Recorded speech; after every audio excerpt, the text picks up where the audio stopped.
Hello, I'm Umek and you're watching Rouge Platine.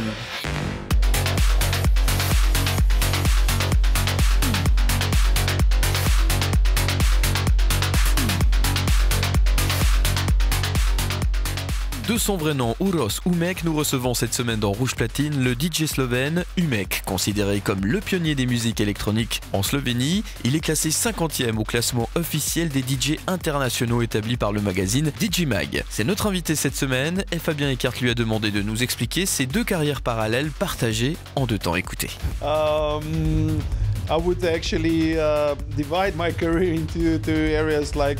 La première est une période plus dure, plus sombre, et la seconde un petit peu plus douce. Mais bon, je continue de faire de la techno avec tous les différents courants qui font la musique électro. Par exemple, j'incorpore dans ma musique des sonorités house, électro et minimal, et même parfois aussi des percus. Et c'est, je pense, ce qui donne au final le son du mec.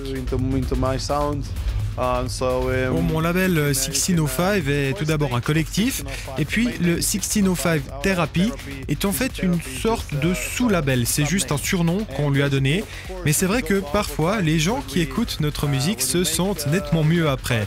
Mais on est en train de discuter, de bosser sur un nouveau label pour les prochaines années.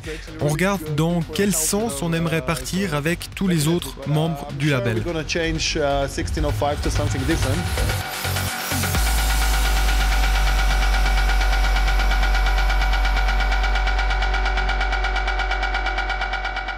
En 2008, le titre Army of Two avec Beltec a trouvé vraiment son public. Il y a un très large public à travers le monde. C'était par exemple le titre le plus joué sur la radio française Radio FG.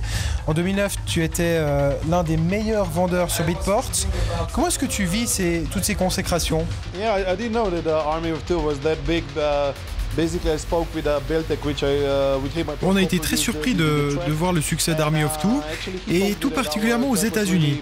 Et puis cette année aussi, j'ai été nommé comme meilleur artiste techno sur Beatport. Alors c'est sûr, tout ça, j'en suis super fier. C'est beaucoup de fun et beaucoup de plaisir. Mais dans le futur, je vais tâcher de faire encore mieux.